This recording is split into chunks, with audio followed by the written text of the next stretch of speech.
Huh? Why aren't you eating, Madison? My sister-in-law Judy would say that when she saw that I had not touched my food at all. I looked down and said, "Because I'm just a wife." Huh? What do you mean? Judy asked me for more details, and I told her the facts about the situation that's been going on. As a wife and a daughter-in-law, I am not allowed to eat until everyone in this house has finished eating. Hearing this, Judy got up from her seat and stood in front of my mother-in-law, Layla. "Mom, just get out of this house. My name is Madison. I am a 30-year-old housewife. I have been married to my husband, Carl, for 3 years. I am currently busy raising our 2-year-old child and working part-time. But my husband and I get along very well, and we enjoy watching our cute child grow up together. My husband works hard every day and earns enough for the family. I think my relationship with my husband is good because I can respect him in that way. We are living happily like that, but I have one problem. And that problem is my mother-in-law, Layla. Our house is very close to our parents-in-law's house, and it only takes about 10 minutes to get there by walk. Therefore, my mother-in-law calls me over for her own convenient reasons. She asks me to do things for her, such as finding the remote control for the TV, washing the dishes because they are piling up, or doing something for her because she doesn't know how to use her smartphone. She treats me like a handyman or her personal housekeeper. I can forgive her for doing this if this happens once in a while. However, Layla calls me almost every day, sometimes twice in one day. To be honest, it's a huge hassle. Besides, Layla is not in need of nursing care, nor is she physically disabled. She is perfectly healthy. That's why I would like her to take care of all these things by herself. However, Layla does not care about such things and calls me over to her house and uses me while bullying me around. By the way, unlike Layla, my father-in-law Nathan is very kind. However, Layla always calls me over when Nathan was not around. And before Nathan would come back home, she would force me out of her house. Since she was so persistent and it was hard to deal with her every time, I discussed my husband about it. My husband immediately warned Layla about it, but she then vehemently objected, saying, "I didn't do anything that mean." And she was furious and protested against what my husband was saying to her. She refused to admit that she had been abusive or bullying me. My husband was troubled by this, and all he could do was to say, "Just don't hurt my precious wife." However, Layla continued to call me up and do the same thing over and over. I wanted to discuss about it to my husband again, but he had recently been promoted, and his work has become much busier. He has been working overtime more and more, and he's exhausted every day, so I honestly cannot put this burden on my husband. Therefore, I stayed quiet and endured Layla's treatment towards me. Over time, Layla's bullying gradually became more and more severe. It used to be just a little thing, but nowadays I was physically exhausted because of her demanding requests. I had to do all the housework at my parents-in-law's house, and even for Layla's friend's birthday celebration, I had to go to the city to buy some meals for the party. I am exhausted every day, and I am always Layla's slave on the days I don't have a part-time job. And seeing this, Layla seemed to enjoy controlling me, always grinning and happily ordering me around. And she would often ask me to make her lunch, and when I made one for myself as well, she suddenly became angry. "Why are you eating at the same time as me?" "Excuse me?" "Don't you know how to respect your elders? I'm the boss of this house. You are just a daughter-in-law and just a wife. You are not allowed to eat without my permission." No way. In the end, I had no choice but to accept her unreasonable instruction. What I made at that time was pasta, but Layla ate it slowly on purpose. And when I finally got to eat, the pasta had stretched so much, and plus, it was cold. I was nothing but a slave, being treated like a slave and not being able to eat my meals without Layla's permission. I didn't need to be treated to the point where I'm suffering if I'm just taking care of Layla. I thought so and made up my mind that I would never go to her house, no matter what she said to me. But then, Nathan became sick, and he needed nursing care. I owe Nathan a lot. When I married my husband, Nathan warned Layla when she was being mean to me, and when she spoke ill of me at a family gathering, Nathan corrected her and saved me from being misunderstood by my relatives. After that, when my husband and I visited my in-laws, he spoke to me kindly and treated me really well. That is why I wanted to help Nathan when he was in need. If he needed care, I was willing to take the lead in caring for him. But then I would have to face Layla again every time I went to my parents-in-law's house. But my gratitude for Nathan is stronger. I told my husband that I would mainly take care of Nathan. My husband was very grateful and contacted Nathan right away. Just then I received a call from Layla and she ordered me saying, "My husband needs care, so you do it." It was really a bad timing and I was so angry. I wanted to do it on my own, but this makes it sound like Layla told me to go and take care of him. I was annoyed, but I replied back saying, I already told Nathan via my husband that I would take care of him. To that, Layla exclaimed, "Well, come on, hurry up then," and hung up the phone. Then I started going to my parents-in-law's house every day to take care of Nathan. Nathan thanked me every time, saying, Thank you. I'm really sorry for the hassle. Nathan tells me many interesting stories while I took care of him.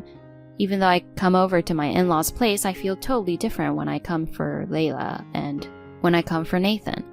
I feel much lighter when I come for Nathan. But here, too, Layla began to bother me. "Hey, Madison, hurry up and cook dinner." Layla tries to interrupt me while I was taking care of Nathan. Right now, I have to take care of Nathan first. I decided that I could not let Layla win here, so I put Nathan first above anything else. Layla's face turned red, and she was angry, but I tried not to care. "Since you can do it, please, do it yourself." I will never do as what Layla asks me to do. I was determined to stay firm and stick to my guts. However, Layla became angry with me and took a surprising action. One day, I went to Nathan's room to take care of him, but his wheelchair was not there. I wondered where it was. I looked frantically for it, but could not find it. Moreover, Layla was out of town at that time. It was then that I realized that Layla had intentionally hidden it. She did that just to bully me. If I did not put Layla first, she would interfere with my care and I was thoroughly disgusted by her. How selfish could she be? I ended up doing my best, without a wheelchair, to take Nathan to the bathroom, to the bath, and to take care of him. Even though Nathan was getting older and lighter, it was still quite difficult to move while supporting an adult male all on my own. I was very exhausted and tired that day. Just as I was sitting on the sofa to rest a little, Layla came home. "Hey, what are you doing?" Layla shouted at me as soon as she saw me. "This is not your house. I'm home, so you should at least serve me tea and snacks." I got my tired body up and did as I was told, and served her tea and snacks. "Layla, where is Nathan's wheelchair?" When I asked, Layla grinned and said, "Oh, it's in the shed." "Why? Nathan needs it every day." "But I don't use it and it's in the way. If you want to use the wheelchair, you need my permission. I have the keys to the shed." No way. Layla put on a victorious face and ordered me to obey her. If I don't do this, I won't be able to properly care for Nathan. I had no choice but to be patient and do as Layla said. After that, even though I was taking care of Nathan, when Layla called for me, I had to go to her, which was really tough. If I was even a little bit late, Layla would yell at me in a terrible manner. Layla made me even more nervous and exhausted, both physically and mentally. Then I received a phone call from my sister-in-law, Judy. "Hello, Madison, how are you? I heard you've been taking care of my dad lately. Thank you so much." "No problem." "Huh? What's wrong?" "Huh? Oh, it's nothing." I guess I sounded really tired. My voice was not energetic at all, and Judy was worried about me. "Madison, I'm going back to my parents' house at the end of this year." Judy said that as she hung up the phone. If Judy would come back home, Layla might be a little quieter. I was a little relieved that I might be able to relax just at the end of the year. 2 weeks passed and the end of the year arrived in no time. Layla was excited because Judy was coming home for the first time in a while. Judy works for a major company and is an elite that she worked overseas for a long time. Although she is currently in the US, she often goes on overseas business trips. Because of this, she doesn't often return to her parents' home, and this was her first visit home in a long time. Judy, it's been a long time. Layla greeted Judy with a happy look on her face. Come on in. Madison, hurry up and get the tea cakes ready. Layla would say that and immediately order me around. Then Judy said gently to me, Madison, don't worry about me. Your priority is Dad. When Judy said so, Layla said, I guess it can't be helped then, and gave me priority to care for Nathan. Later, it was time to eat, and we all ate the dinner I had prepared. During the meal, Layla continued to say bad things about me. This dinner is so boring, isn't it? Since Judy came home, you should have made it more grandeur. I'm sorry. When I apologized, Judy came to my rescue again. I can't eat many of the things that are sold as pre-made food in supermarkets. I'm glad that today's dishes are all things I want to eat. When Judy said this, Layla frowned and got silent. Nathan seemed happy to see Judy for the first time in a while and said, Let's have a drink today. I brought a beer and put it in front of Nathan. Thank you, Madison. It's great of you to always be so quick and caring. Nathan complimented me and I was happy. Seeing this, Layla didn't like it and said, How annoying. That's how you try to get people to like you. And complained once again. Layla ruined the night's mood by saying that, and I kept getting irritated with her. By the way, my husband had to attend a party at his company and is scheduled to come over to my parents-in-law's house later this evening, so my husband is not here right now.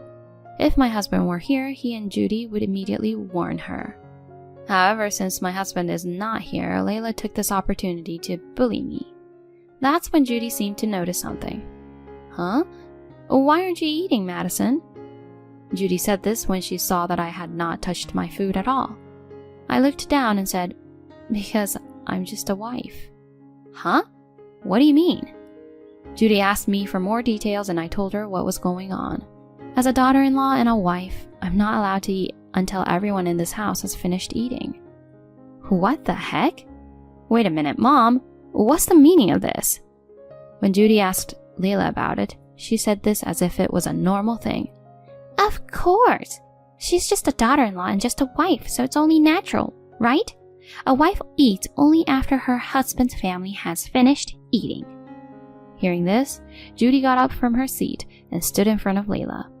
Mom, just get out of this house. What? Layla's eyes widened when she heard Judy say that.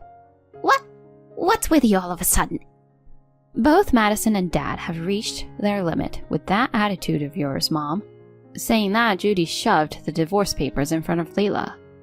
Huh? What do you mean? Why is there Nathan's sign on it? When Layla was surprised, Nathan opened his mouth. Judy brought this for me, and I signed it just now. Why do you want a divorce? That's because you've been skipping out on taking care of me all these years and pushing everything on Madison, isn't it? You've been talking terrible things about me while I've been sleeping, and I've been recording all of it, you know? What?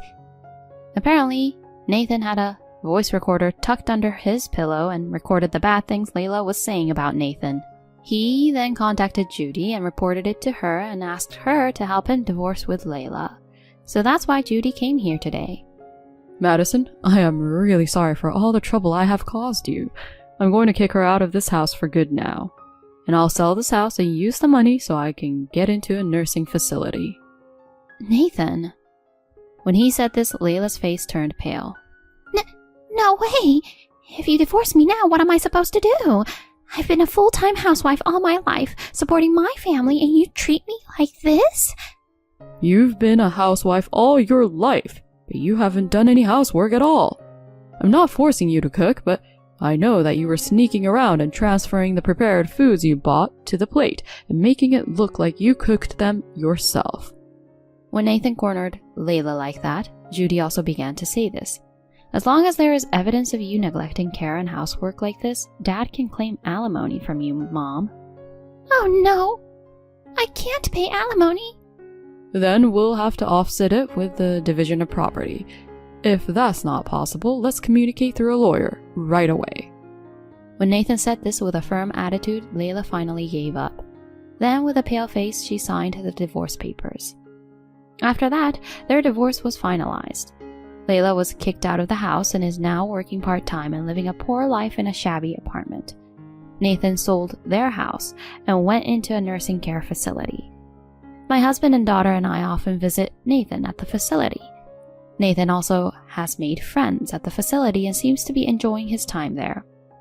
When my husband found out that Layla had treated me in such a way, he apologized to me and said that he would file a claim for alimony for the emotional distress she had caused me. My husband's friend's lawyer helped me and I was able to get Layla to pay me alimony. My husband said, I'm sorry I've been so busy that I haven't been able to handle this properly, but I wanted you to discuss to me instead of keeping it to yourself. I reflected on this incident and decided that I would definitely talk to him about any issues that might arise in the future. Still, I am glad that I am free from Layla now. From now on, I will concentrate on my life with my husband and daughter and try to spend happy and joyful days. Thank you for watching until the end. If you enjoyed the video, please subscribe to our channel. See you in our next video.